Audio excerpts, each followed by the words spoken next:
दोस्तों झारखंड एसएससी के द्वारा जो है ना कक्षपाल की वैकेंसी निकाली गई है सिर्फ 10वीं पास के लिए 1733 पदों पे वैकेंसी निकाली गई है। इसका ऑनलाइन आवेदन शुरू कर दिया गया है। कैसे फॉर्म को भरना है स्टेप बाय स्टेप मैं आपको जो एक लाइव फॉर्म फिल करके बताने वाला हूं, जिससे आप इस भर्ती के लिए अप्लाई कर सकिए। आप यहाँ पे देख सकते हैं एक नोटिस आया था जिसमें बताया गया था कि इसका जो है आवेदन 9 जनवरी से लेकर 8 फरवरी तक यहाँ पे चलने वाला है, लेकिन डिले हुआ बहुत ज्यादा और फाइनली जो है 13 तारीख यानी आज से जो है आवेदन स्टार्ट हो चुका है। और आप लोग फॉर्म भरना चाहते हैं, एलिजिबल है तो फॉर्म को अप्लाई कर सकते हैं। ये वैकेंसी 2025 में ही आई हुई थी, लेकिन इसको जो है थोड़ी देर के लिए पोस्टपोन्ड किया गया था और पुनः इस वैकेंसी का डेट यहाँ पे आया और इसके बाद इसका आवेदन जो है शुरू कर दिया गया है। तो अगर आप फॉर्म भरना चाहते हैं तो इस वीडियो में हम जानेंगे कि कैसे आप फॉर्म को अप्लाई करेंगे। स्टेप बाय स्टेप मैं आपको जो है एक लाइव फॉर्म फिल करके बताऊंगा। इसमें सबसे पहले आपका जो है ना रनिंग वगैरह होता है, मतलब फिजिकल होगा, उसके बाद आपका रिटन एग्जाम होता है। सिर्फ matric pass candidates form apply कर सकते हैं।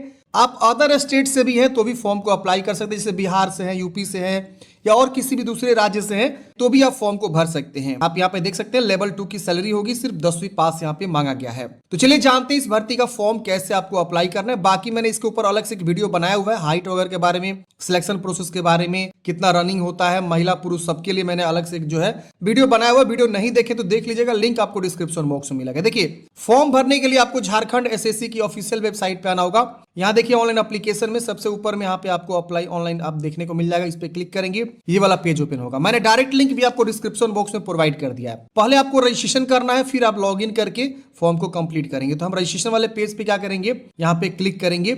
अब यहाँ पे पूछेगा आप इंडियन सिटीजन, यस करना है। अपना नाम यहाँ पे आपको बता देना है, जो भी आपका नाम है मैट्रिक के सर्टिफिकेट के अकॉर्डिंग लिखना है। यहाँ डेट ऑफ बर्थ आपको बतानी है, जो भी आपका डेट ऑफ बर्थ है यहाँ से कैलेंडर से आप क्या करेंगे चुनाव कर लेंगे और यहाँ पे मंथ ईयर चूज कर लेंगे। यहाँ ईमेल आईडी लिखेंगे, जनरेट ओटीपी फॉर ईमेल पे क्लिक करेंगे, आपके उस ईमेल पे ओटीपी चला जाएगा। उसको यहाँ पे क्या करेंगे लिख के वेरीफाई कर लेंगे। फिर मोबाइल नंबर यहाँ लिखेंगे और जनरेट ओटीपी फॉर मोबाइल पे क्लिक करेंगे तो आपके मोबाइल नंबर पे ओटीपी जाएगा, उसको यहाँ पे लिखेंगे और वेरीफाई करेंगे। अब यहाँ पे कैप्चा कोड भरना है, सबमिट रजिस्ट्रेशन फॉर्म पे क्लिक करना है। जैसे फ्रेंड्स आप ओटीपी लिख के कैप्चा कोड भर के सबमिट करते हैं ना, तुरंत आपका यहाँ रजिस्ट्रेशन सक्सेसफुली हो जाता है और आपको यहाँ पे जो है ना लॉगिन आईडी और पासवर्ड यहाँ पे आपको दिख जाता है। मैंने हाइड किया हुआ है, आप इसको नोट कर लेंगे। लॉगिन आईडी पासवर्ड को हमेशा ये काम आएगा। अब अगला स्टेप आपको जो है पेमेंट का आता है, जो कि आपको पेमेंट जमा करना है। पहले आपका एप्लीकेशन खुलेगा, फिर आपका पेमेंट, फिर फोटो सिग्नेचर, फिर लास्ट 5वां स्टेप कंप्लीट हो जाएगा। एक चीज और ध्यान देंगे, ओटीपी जो आ रहा है ईमेल वाला वो आपको स्पैम में देखने को मिलेगा। बहुत सारे लोग कंफ्यूज होंगे कि ओटीपी नहीं आ रहा है, लेकिन ओटीपी आ जा रहा है। आप अपने जीमेल का एक फोल्डर होगा स्पैम वाले फोल्डर को चेक करिए, वहां पे आपको जरूर देखने को मिलेगा। चलिए ये इंपॉर्टेंट जानकारी था, बहुत लोग ओटीपी लोग कंफ्यूज हो जाएंगे। अब चलिए यहाँ पे प्रोसीड वाले ऑप्शन पे हम क्या करेंगे क्लिक करेंगे। अब आपका दूसरा वाला स्टेप जो है खुल के आ जाएगा। अब यहाँ पे आपको फॉर्म को भरना है। अब देखिए यहाँ पे आपको क्या क्या जानकारी मांग रहा है, पूछ रहा है कि आप झारखंड के निवासी हैं तो यस कर दीजिएगा। अब यहाँ पे यस करते हैं, यहाँ पे देखिए आपको जो है डोमिसाइल सर्टिफिकेट मांगेगा। अगर आप झारखंड के निवासी हैं तो यस कर सकते हैं। निवास सर्टिफिकेट आपको देना होगा, इशूइंग अथॉरिटी के बारे में बताना होगा, इशू डेट कब आपने निवास बनवाया, और select your district for local residence, किस जिला के निवासी और निवासी आपको चूज करना है। और रिजर्वेशन कैटेगरी आपका क्या है, अनरिजर्व है या BC2 है, EBC1 है, SC ST है, EWS का जो भी कैटेगरी से बिलोंग करते हैं वो आप चुनाव करेंगे। जैसे मैंने यहाँ पे क्या चुनाव किया, ST। तो ST SC में क्या होगा, अपना कैटेगरी का यहाँ पे सर्टिफिकेट नंबर, इशूइंग अथॉरिटी। देखिए ये सारा चीज आपके सर्टिफिकेट पे लिखा रहता है, आप सही से ध्यान में दीजिएगा, सब मिल जाएगा सर्टिफिकेट पे। और कब जारी हुआ उसको आपको बता देना है। अगर आप BC EBC हैं तो आपको अपना NCL जो बनता है नॉन क्रिमिनल सर्टिफिकेट वो आपको यहाँ पे देना होगा। तो देखिए यहाँ पे आपको उस तरह से जानकारी यहाँ पे लिखना होगा। ये नोटिफिकेशन में लिखा हुआ है, आप नोटिफिकेशन पढ़ेंगे तो सारी जानकारी समझ में आ जाएगा। तो जो लोग झारखंड के निवासी हैं वो यहाँ यस करेंगे।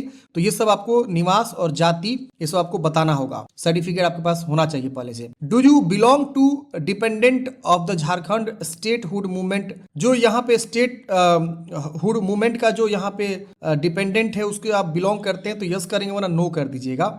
उनको यहाँ पे रिजर्वेशन वगैरह के लिए मांग रहा है, अगर वो लोग बिलोंग करते हैं तो यस करेंगे, वरना नो करेंगे। Are you from home guard या एक्स सर्विसमैन, अगर आप एक्स सर्विसमैन से हैं, पहले से काम कर रहे हैं या होम गार्ड में हैं काम कर रहे हैं तो यस करेंगे, वरना इसको भी आप नो करेंगे। अब इसके बाद यहाँ पे आप नीचे आएंगे तो यहाँ पे पूछ रहा है कि आप जो है ऑक्सिलरी पुलिस हैं तो आप यस करेंगे, वरना इससे भी आप नो करेंगे। इसके बाद यहाँ पे आपसे पूछेगा are you eligible under sports quota, अगर स्पोर्ट्स कोटा से आते हैं तो यस करेंगे, वरना आप इसे नो करेंगे। फिर यहाँ जेंडर बताएंगे, बताएंगे मेल फीमेल।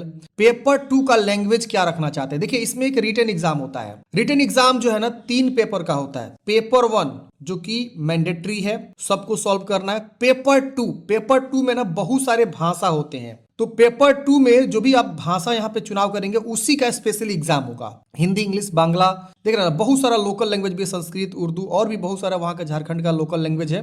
तो आप कौन सा लैंग्वेज का एग्जाम देंगे वो आप यहाँ पे चुनाव कर लीजिए। इसी का आपको तैयारी करेगा पेपर 2 के लिए। इसके बाद यहाँ पे 7 नेक्स्ट करना होगा। अगर मान लीजिए कोई झारखंड का निवासी नहीं है तो वो यहाँ पे नो करता है, तो उसका जो है देखिए आपका एज अ यूआर कैटेगरी में आप ट्रीट होंगे। ऑटोमेटिक लिख दिया। अब देखिए यहाँ पे आपको क्या क्या भरना है, कुछ नहीं, वो सारा जो आपका कैटेगरी सर्टिफिकेट ये सब जो आपसे मांग रहा था वो सब हट जाएगा। अब यहाँ पे आपका कैटेगरी अनरिजर्व हो जाएगा। अब जैसे आप अनरिजर्व हो जाएंगे तो यहाँ पे देखिए सारा निवास, जाति जो भी था वो सब हट गया और बाकी जो जानकारी था वो पूछ रहा था हट गया। सीधा आपको यहाँ पे जेंडर बता देना है और पेपर 2 का लैंग्वेज आपको बता देना है और यहाँ पे आपको 7 नेक्स्ट करना है। 7 नेक्स्ट करते हैं फ्रेंड्स। अगला स्टेप आपका देख सकते हैं इस तरह से खुल के आएगा। यहाँ पे आपको अपने फादर्स की जानकारी भरनी है, मदर्स की नाम लिखना है।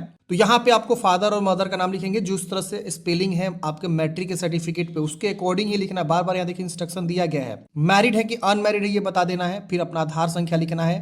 आइडेंटिफिकेशन मार्क्स एक आपको देना मैंडेटरी है, दूसरा नहीं भी देंगे तो चलेगा।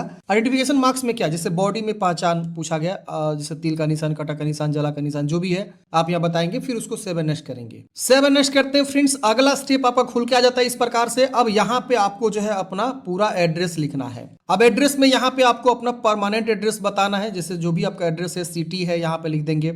यहाँ जिला चूज करेंगे, पिन कोड लिखेंगे। यहाँ पे कोरस्पेंडेंस एड्रेस आपको बताना ही, आपका एड्रेस, सिटी, यहाँ पे स्टेट और डिस्ट्रिक्ट और पिन कोड। अगर दोनों सेम है तो ऊपर वाला पहले लिख लीजिए, इसको टिक करेंगे, सेम सेम कॉपी हो जाएगा। अलग है तो अलग अलग लिखेंगे। इसके बाद यहाँ 7 नेक्स्ट करेंगे। 7 नेक्स्ट करते हैं फ्रेंड्स। अब यहाँ पे आपको अपना जो है मैट्रिक की जानकारी बतानी है। तो मैट्रिक का पासिंग ईयर बताएंगे, किस ईयर में आपने मैट्रिक पास आउट किया हुआ है। इसके बाद बोर्ड का नाम बताएंगे, तो जो भी आपका झारखंड बोर्ड है झारखंड बोर्ड आप यहाँ पे लिख देंगे। बिहार बोर्ड है Bihar board.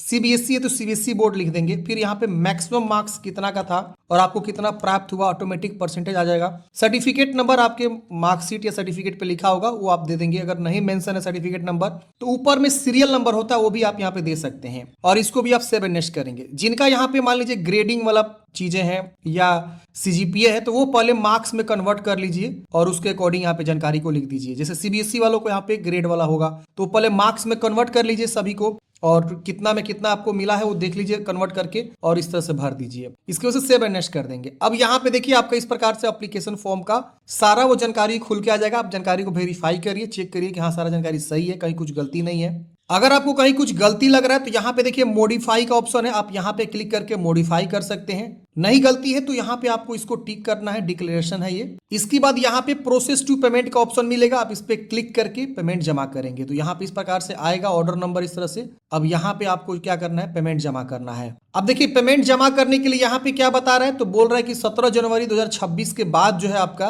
Payment link available होगा। Please visit the portal after then complete the payment activity for further activities. मतलब क्या कि 17 जनवरी के बाद आप क्या करेंगे, जो हमने आपको बताया रजिस्ट्रेशन नंबर और पासवर्ड उसको नोट करके रखेंगे और उससे आप क्या करेंगे ना 17 जनवरी के बाद आप लॉगिन करेंगे। लॉगिन करेंगे तो यहाँ पे पेमेंट का जो है लिंक आएगा, उस पर क्लिक करके पेमेंट जमा करेंगे। मात्र 100 रुपए आपका जनरल ओबीसी के लिए लग रहा है और 50 रुपए SC/ST के लिए लग रहा है। अदर स्टेट है तो 100 रुपए आवेदन शुल्क लगेगा। पेमेंट जमा करने के बाद से फ्रेंड्स अगला स्टेप आपको फोटो अपलोड करना है और उसके बाद से आपको जो है सिग्नेचर अपलोड करना है। अगर कोई डॉक्यूमेंट्स मांगता है जैसे कि जाति निवास अपलोड करने के लिए मांगता है तो भी आपको अपलोड करना है। मैट्रिक का सर्टिफिकेट मांगते हैं तो भी अपलोड करना है और उसके बाद से फॉर्म को सबमिट कर देना है। तो इस तरह से आपको जो है लास्ट ये आपको करना है। अब 17 तारीख को मैं बोलिएगा तो मैं एक अलग से वीडियो लेकर आ जाऊंगा, पेमेंट करने का पूरा विधि बता दूंगा। अब लॉगिन कैसे करेंगे, तो देखिए आपने यहां से रजिस्ट्रेशन किया, लॉगिन ये देखिए यहाँ पे है, इस पे क्लिक करेंगे। जो आपने लॉगिन आईडी प्राप्त किया है वो लिखेंगे, पासवर्ड लिखेंगे, साइन इन करेंगे। देखिए जैसे ही साइन इन करेंगे ना तो ये आपका अगला स्टेप पेमेंट वाला आ रहा है। तो आप नीचे स्क्रॉल करेंगे तो ये पेमेंट जमा करने का ऑप्शन आएगा, उस पर क्लिक करेंगे,